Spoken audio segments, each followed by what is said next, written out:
When the Council waged war on humans, they sealed their own fate. The Council chamber hung in space between the stars. It was a huge building made of crystal that had seen 10,000 years of peace talks between different alien races. But today, something different was happening. Today, the peace would end. Commander Jake Morrison stood in the middle of the round room. His blue Earth uniform looked plain next to the fancy clothes and strange suits worn by the aliens around him.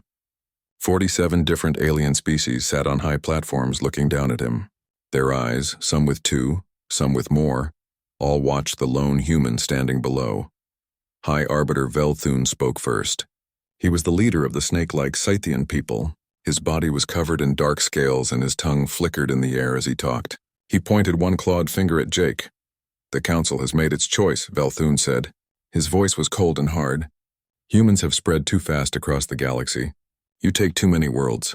You grow too quickly. You will not follow our rules. This must stop." Jake kept his face calm, but inside his heart was beating fast. "We followed every rule you gave us," he said. "Every planet we took was empty. No one lived there before us. We kept every promise we made." Another alien spoke up. His name was Ambassador Krell. He looked like a giant insect with hard shell-like skin. When he talked, his mouth parts clicked together, making sharp sounds. "You humans make too many babies," Krell said, his voice full of anger. "In just 200 years, you built 73 colonies. My people needed 2,000 years to make half that many." "That is not our problem," Jake said quietly. Velthun's black eyes became thin slits. "The Council has decided that humans are dangerous. You must stop growing right now. Call back all your colony ships. You must let us control how many children you have. Our scientists have made a plan for this." The room went silent. Jake could hear his own breathing. He could hear his heart pounding in his chest. "What if we say no?" Jake asked. He already knew what they would say, but he wanted to hear them say it out loud. "Then our war fleet will make you obey," Velthun answered. "By any way we need to." Jake took a deep breath. He thought about his daughter Katie. She was back home on New Terra, only 7 years old. She wanted to be an explorer when she grew up, just like her daddy.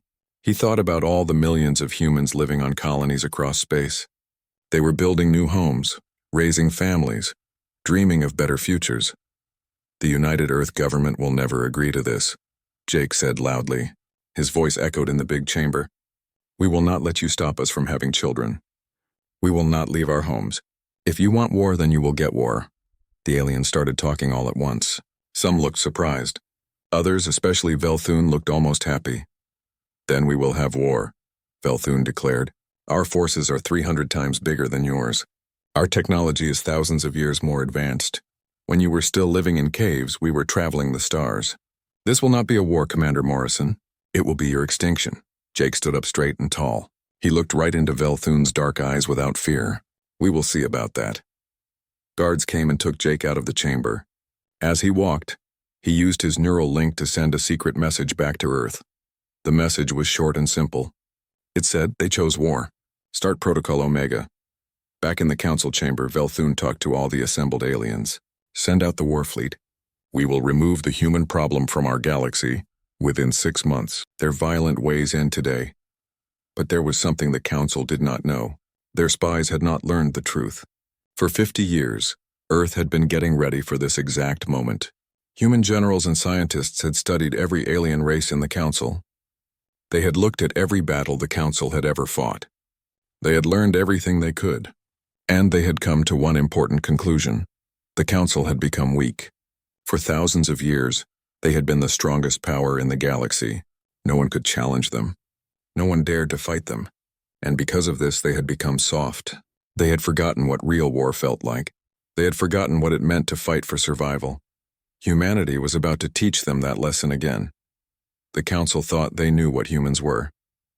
They had read about Earth's history. They knew humans had fought many wars against each other. They knew humans could be violent and destructive. But they made one big mistake. They saw humanity's violence without understanding humanity's strength. They did not understand that humans never give up. They did not know that when humans are pushed into a corner, they fight harder than anyone could imagine. The Council was about to learn something that would change the galaxy forever. They were about to learn that humanity's greatest weapon was not their ships or their guns. It was not their technology or their numbers. Humanity's greatest weapon was something the Council had never faced before. It was their absolute refusal to lose. It was their unwillingness to bow down. It was their determination to be free no matter the cost. As Jake Morrison's ship left the Council station and jumped into hyperspace, heading back toward Earth, he looked out at the stars. Somewhere out there, his daughter was playing, not knowing that war was coming. Somewhere out there, millions of humans were living their lives, not knowing that everything was about to change. Jake made a silent promise. He promised that he would do whatever it took to protect them. He promised that humanity would survive. He promised that his daughter would grow up free. The Council had made their choice. They had declared war on humanity. They thought it would be easy. They thought humans would surrender quickly. They thought their superior numbers and ancient technology would win in days or weeks. They were wrong. And their mistake would cost them everything. Part 2. First Blood, Poitiers. Attack came 3 days later. Captain Linda Hayes gripped the armrests of her command chair as the bridge of the ESS Defiance shuddered under weapons fire. Warning klaxons blared throughout the ship as enemy plasma bolts hammered their shields. "Shield integrity at 60%, called out Lieutenant Chris Palmer from the tactical station. Council fleet composition, 12 Scythian dreadnoughts, 30 Thurian cruisers, support craft numbering in the hundreds. Linda watched the tactical display with practiced calm. The Council fleet had dropped out of hyperspace at the edge of the new Terra system, confident in their overwhelming numerical advantage. They were advancing in a traditional formation, a wall of firepower designed to crush any resistance through sheer tonnage. "Helm, execute pattern Delta 7, she ordered. "Tactical, launch all drone wings and prepare torpedo spread, Charlie. Captain." "They outnumber us 40-1, said Commander Pete Rogers from the first officer's station, though his tone carried no judgment, only concern. Linda allowed herself a small smile. "Then it's almost a fair fight." The Defiance suddenly dove beneath the plane of battle, its engines flaring bright blue as it accelerated to combat speed. Behind it, 15 other Earth Fleet vessels broke formation, scattering in what appeared to be panicked flight. On the bridge of the Scythian flagship Eternal Dominance, Fleet Marshal Vextor hissed with satisfaction. "They flee, predictable. All ships pursue and destroy." The Council fleet broke its formation, individual battle groups racing after the scattered human ships. It was exactly what Linda had been counting on. "Now, Chris," she said quietly. From hidden positions throughout the asteroid field surrounding New Terra, 300 automated weapons platforms came online simultaneously. Railgun fire, moving at a significant fraction of light speed, tore through the pursuing Council ships. Explosions blossomed in the void as shields meant to stop energy weapons proved useless against solid projectiles traveling at such velocities. "Drone wings engaging," Chris reported. "Enemy formation disrupted. They're trying to regroup." But humanity's drones didn't fight like the automated systems the Council was accustomed to. These were packed with adaptive AI, learning from each exchange, coordinating with their fellow machines in ways that seemed almost alive. They swarmed Council ships in groups, sacrificing themselves to overwhelm point defense systems while larger drones delivered nuclear-pumped laser warheads. Linda brought the Defiance around, her ship's magnetic acceleration cannons ripping through a Thurian cruiser that had exposed its engines. "All ships tighten formation. Let's show them what we can do when we stand together." The scattered Earth fleet ships converged, their movements precise and coordinated. They fought not as individual vessels seeking glory, but as a single organism, each ship covering another's weaknesses, exploiting every opportunity. Marshal Vextor watched his tactical display with growing disbelief. His force had already lost 23 ships, and the humans hadn't lost a single vessel. "How are they doing this?" "Their technology is inferior." His tactical officer, a younger Scythian named Kesra, studied the data. "Sir, their tactics are unlike anything in the database. They're not fighting to preserve their ships. They're fighting to destroy ours. They're taking risks no rational commander would accept." "Then they are fools," Vextor snarled. "All ships focus fire on their flagship. We'll cut the head off this snake."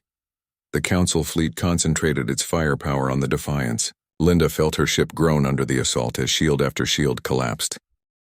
The attack came 3 days after Jake Morrison left the council station. The council did not waste time.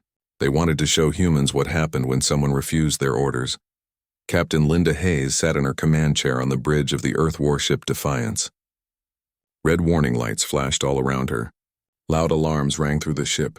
The whole vessel shook as enemy weapons hit their shields. She gripped the armrests tight and tried to stay calm. "Shields at 60%, shouted Lieutenant Chris Palmer from his station. He was in charge of weapons and defense. Council fleet size is big. I count 12 Scythian dreadnoughts, 30 Thurian cruisers, and hundreds of smaller support ships. Linda looked at the display screen in front of her. It showed all the ships in the battle. The Council fleet had appeared at the edge of the new Terra system. They came out of hyperspace with confidence. Their ships formed a wall moving forward together. They had so many ships that they thought they could just roll over any defense. "Helm, do pattern Delta 7, Linda ordered. Her voice was steady even though her heart raced. "Chris, launch all our drone fighters. Get ready to fire torpedoes, pattern Charlie." Commander Pete Rogers sat nearby. He was her second in command. "Captain, they have 40 ships for every one of ours," he said quietly. He was not questioning her, just stating the facts. Linda smiled just a little bit. "Then it is almost a fair fight." The Defiant suddenly dropped down, diving below the other ships. Its engines glowed bright blue as it sped up. Behind the Defiance, 15 other Earth ships broke apart from their group. They scattered in different directions. To the Council fleet, it looked like the humans were running away in fear. On the main Council ship, the Eternal Dominance, Fleet Marshal Vextor watched with pleasure. He was the commander of the whole Council fleet. "They run like cowards," he hissed. His snake-like body moved with excitement. "All ships, chase them and destroy them." The Council fleet broke its tight formation. Different groups of ships went after the scattered human vessels. This was exactly what Linda had hoped they would do. "Now, Chris," she said quietly. All around the new Terra system, hidden in the asteroid field, 300 weapon platforms came to life. They had been hiding there, waiting. These platforms had railguns, weapons that shot solid metal at incredible speeds. The metal slugs moved at a large fraction of light speed. When they hit the Council ships, the results were devastating. The Council ships had shields designed to stop energy weapons like lasers and plasma guns. But these shields did nothing against solid metal traveling so fast. The railgun rounds punched right through the shields and tore the ships apart. Explosions lit up the darkness of space as Council ships died. "Drone fighters engaging," Chris reported. "Enemy formation is broken. They are trying to get back together." But the human drones were not like normal drones. These had smart computer brains that could learn and adapt. They worked together like a pack of wolves. They swarmed around Council ships in groups, attacking from all sides. Some drones sacrificed themselves to overwhelm the enemy defenses, while bigger drones delivered nuclear missiles. Linda brought the Defiance around in a tight turn. Her ship's magnetic cannons fired, sending streams of metal rounds into a Thurian cruiser. The enemy ship's engines exploded and it spun out of control. "All ships, come back together. Let us show them what we can do when we fight as one." The scattered Earth ships turned and came back together. They moved with perfect timing. Each ship covered another ship's weak spots. They fought not as individual vessels, but as one unit. Every captain knew what the others were doing without needing to talk. Marshal Vextor stared at his display screen with growing shock. He had already lost 23 ships. The humans had not lost a single one. "How are they doing this?" he demanded. "Their technology is worse than ours." His second in command, a younger Scythian named Kesra, studied the data flowing across his screen. "Sir, their tactics are different from anything in our records. They are not fighting to save their ships. They are fighting to kill ours. They take risks that no smart commander would take." "Then they are stupid," Vextor snapped. "All ships focus all weapons on their main ship. We will destroy their leader." The entire Council fleet turned its weapons toward the Defiance. Linda felt her ship groan under the massive attack. Shield after shield failed. The ship's hull began to break apart. "Hull breaches on decks 7 through 12, someone called out. "Engineering says the main reactor is about to fail." Linda could retreat. She could pull back behind the defensive weapon platforms. It would be the smart choice. But she did not do the smart thing. She leaned forward in her chair. "Transfer all power to forward weapons. Chris, I want firing solutions on every big enemy ship." Pete looked at her with concern. Captain, that will leave us with no shields at all. We will not need shields if they are all dead, Linda replied. Fire when ready. The Defiance's main cannon was a new experimental weapon. It used artificial gravity to shoot projectiles faster than anything else humanity had built. The cannon fired 3 times quickly. 3 Scythian dreadnoughts simply disappeared. The impacts released as much energy as antimatter bombs. The huge ships broke into pieces that spun off into space. Set course for ramming speed, Linda ordered calmly. Target their main ship. The Defiance surged forward. Its engines were pushed beyond their limits. The ship headed straight for the Eternal Dominance. At the last moment, Linda gave the order she had been planning all along. All crew abandon ship, get to the escape pods. Small escape pods shot away from the Defiance like seeds from a flower. They carried most of the crew to safety. The Defiance, now empty except for Linda and a few others who stayed at their posts, crashed into the Council flagship at incredible speed. The explosion was so big that people could see it from the surface of New Terra. It looked like a new star had appeared in the daytime sky. For a moment, space itself seemed to burn. When the battle ended 1 hour later, the results were clear. The Council fleet had lost 68 ships. Many more were damaged. The survivors ran away as fast as they could. The human fleet had lost 4 ships, including the Defiance. But they had saved 90% of their crews thanks to the escape pods. On the surface of New Terra, 7-year-old Katie Morrison stood outside with her mother Claire. They looked up at the sky where the battle had happened. Did Daddy's friends win? Katie asked. Claire hugged her daughter close. Tears ran down her face. Yes, baby. They won. But both of them knew this was only the beginning. The Council was huge. They had thousands of ships across the galaxy. This was just one battle. The war would continue. More people would die.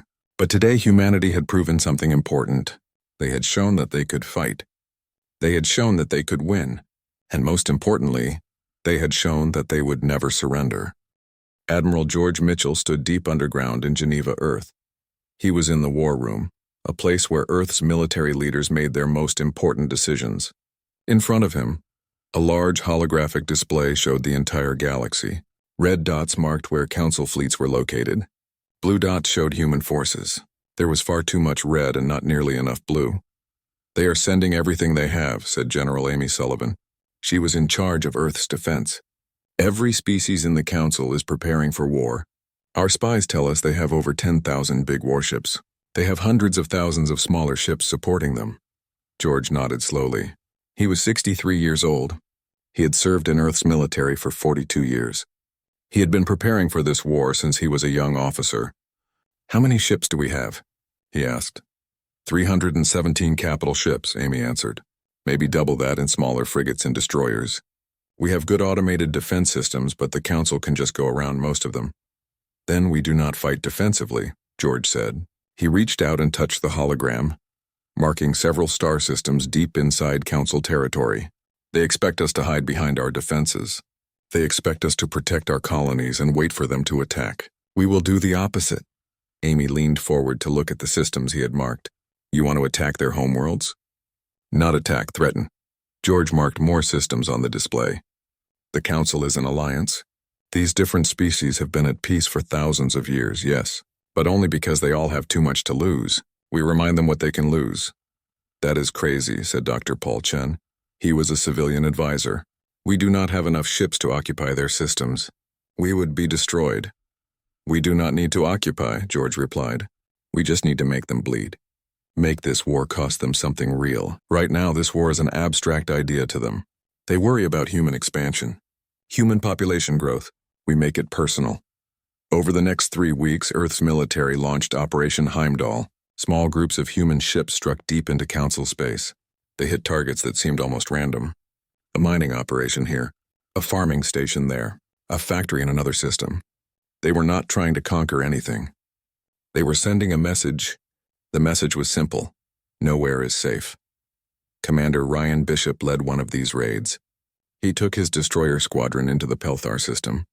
The Pelthar were a peaceful species. They were artists and philosophers. They contributed to the Council through culture, not military power. Target only the orbital elevators, Ryan ordered as his ships moved through the system. Avoid civilian casualties if we can. His weapons officer, Lieutenant Emma Torres, looked up in surprise. "Sir, we could destroy their entire infrastructure." "We could," Ryan agreed. "But we are not monsters. We are making a point." The human ships fired carefully.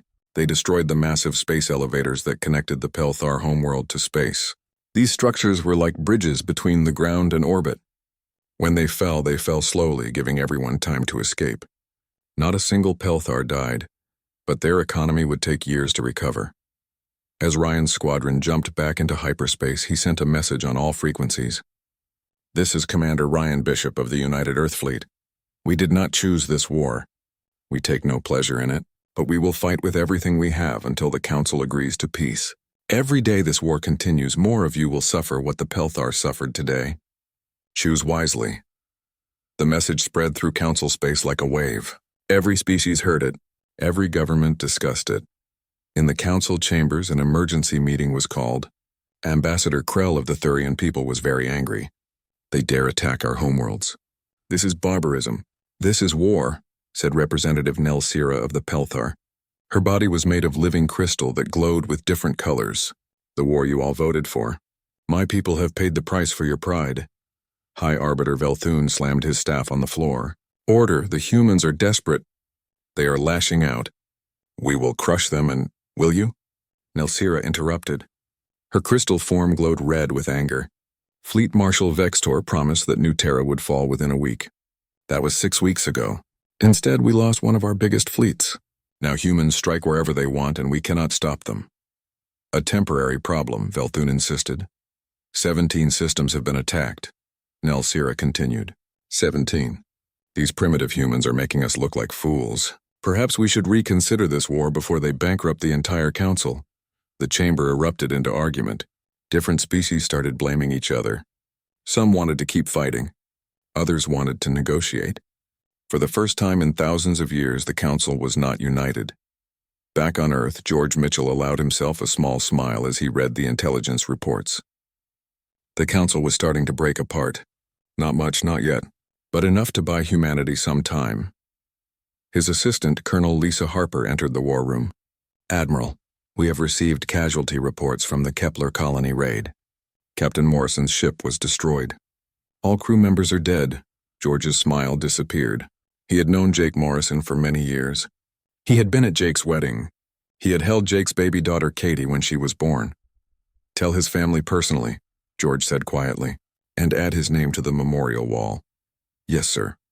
Lisa paused.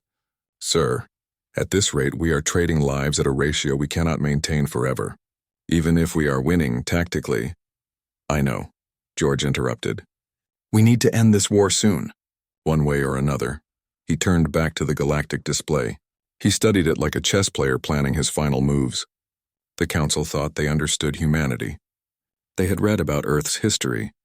They had seen the wars humans fought against each other. They knew humans could be violent, but they had missed something important.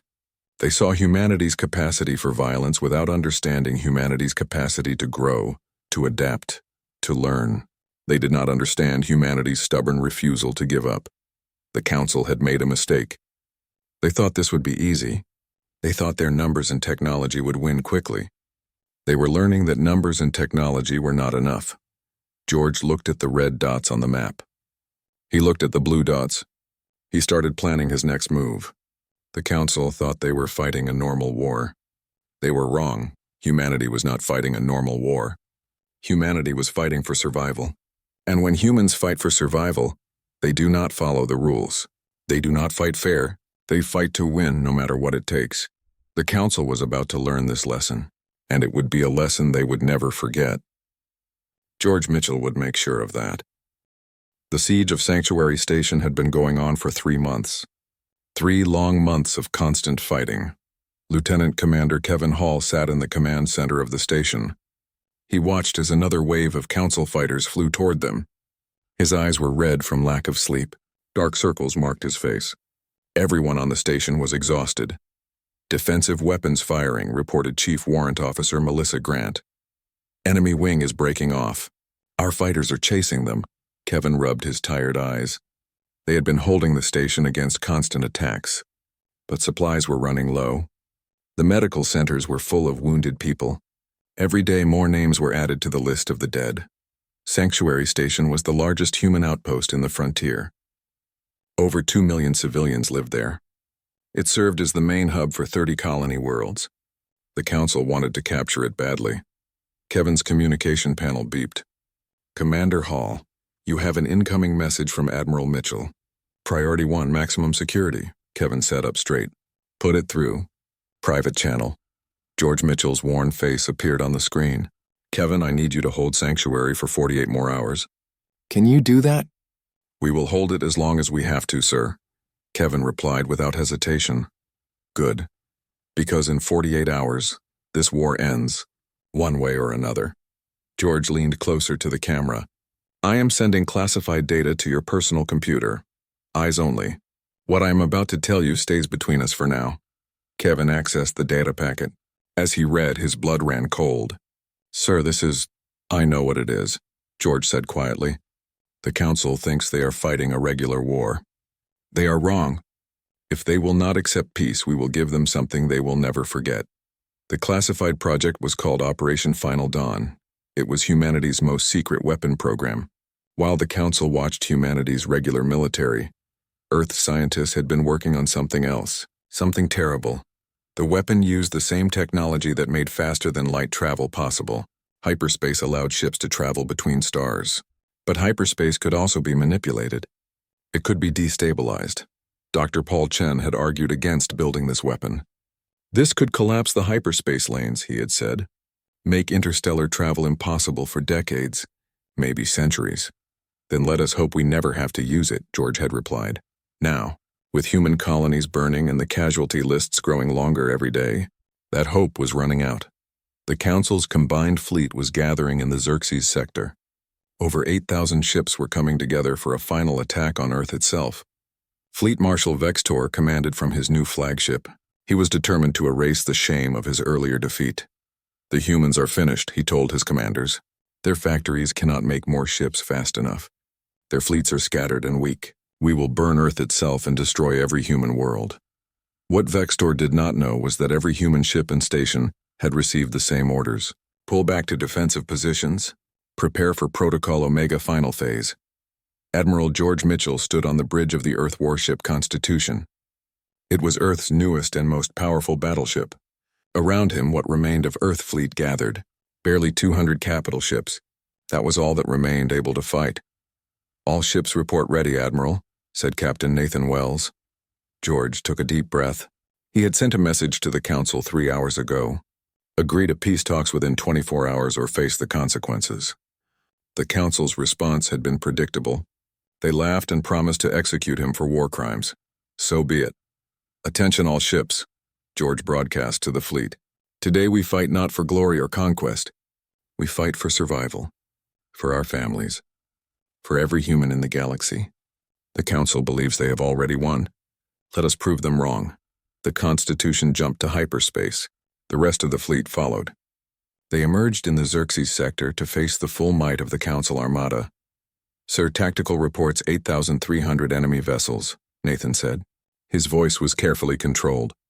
They have us surrounded. On the Council flagship, Vextor watched the human fleet appear. He felt savage satisfaction. They have come to die with honor. How foolish. All ships open fire. The battle began. Human ships fought with desperate intensity. They traded kill for kill, but the mathematics were clear. For every Council ship destroyed, humanity lost 3. The Constitution shook under sustained attack as George watched his fleet die around him. Admiral, we have lost 40% of our ships, Nathan reported. Enemy loss is estimated at 15%. George checked his watch. Keep fighting. We just need to hold them here a little longer. At Sanctuary Station, Kevin Hall gave the order. Execute Final Dawn. Across human space, at 24 carefully chosen locations, massive machines came to life. They had been disguised as ordinary jump gates. Now they activated. They began pumping enormous amounts of energy into hyperspace. The energy created waves that built upon each other, growing stronger and stronger. In the Xerxes sector, Vextor noticed something strange. Tactical, why are my hyperspace sensors showing critical readings? Before his officer could answer, space itself began to tear. Hyperspace was the medium that all ships used to travel between stars. Now it was collapsing. Not everywhere, not permanently, but in the Xerxes sector where the Council had gathered all their military might, the very structure of space-time was breaking apart. All ships, emergency jump, Vextor ordered. But it was too late. The hyperspace lanes were destabilizing. Any ship that tried to enter them was torn apart by massive gravitational forces. The Council armada was trapped. George Mitchell's face appeared on every Council ship's screen at the same time. Fleet Marshal Vextor, I am offering you one chance to surrender. Stand down and we will stop the collapse. Refuse and your entire fleet dies here. You are bluffing, Vextor snarled. You will trap your own ships too. We are already trapped, George replied calmly.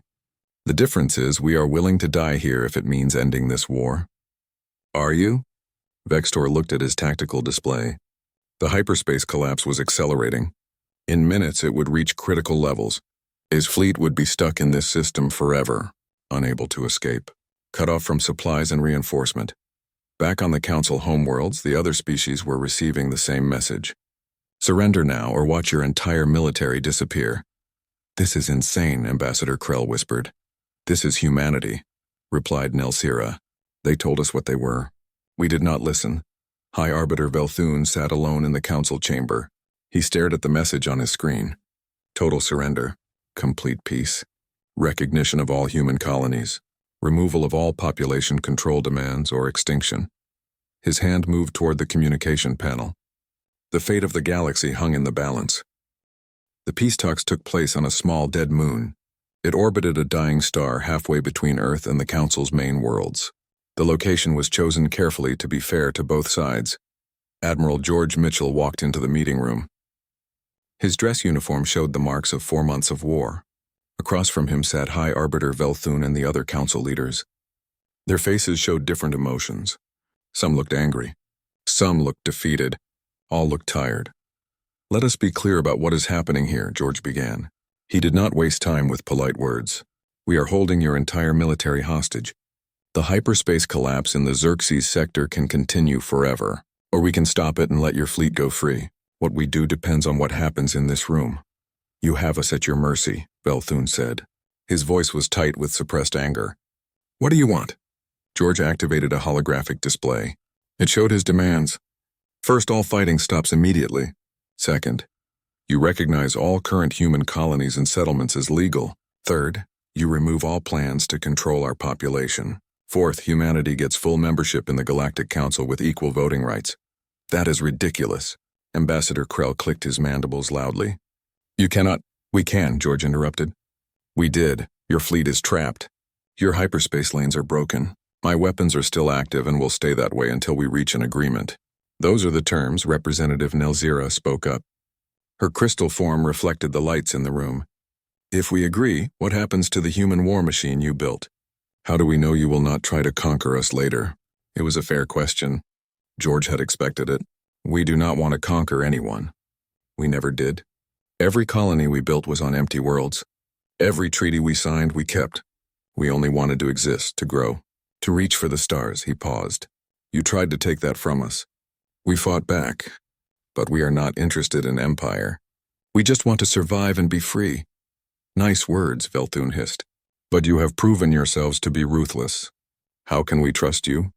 George leaned forward. Because we are going to destroy the Final Dawn weapon systems. Publicly. With Council observers watching. We will take them apart, show you how they work and make sure you know they cannot be rebuilt quickly. We are giving up our biggest advantage to prove we want peace. The Council representatives looked at each other in surprise. This was not what they expected. Why would you do that? Nelsira asked. Because living under the threat of total destruction is no way to build a future, George replied. We fought this war to prove we deserve a place among the stars. Now we want to show we deserve to be trusted. Over the next 3 days, the negotiations continued. George worked without rest. Ambassador Hannah Price helped him. She was a diplomat who had wanted peace since the war began. Together they worked to find agreement. On Earth, the mood was one of sad victory. They had won the war, but the cost had been terrible. Over 300,000 military people were dead. 15 colonies were damaged or destroyed. The scars would take generations to heal. On New Terra, in Katie Morrison's school, she stood before her class to give a presentation. Her teacher had asked students to talk about someone they admired. Katie was 8 years old now. "My daddy was Commander Jake Morrison," Katie said. She held up a picture of him in his uniform. "He died fighting in the war.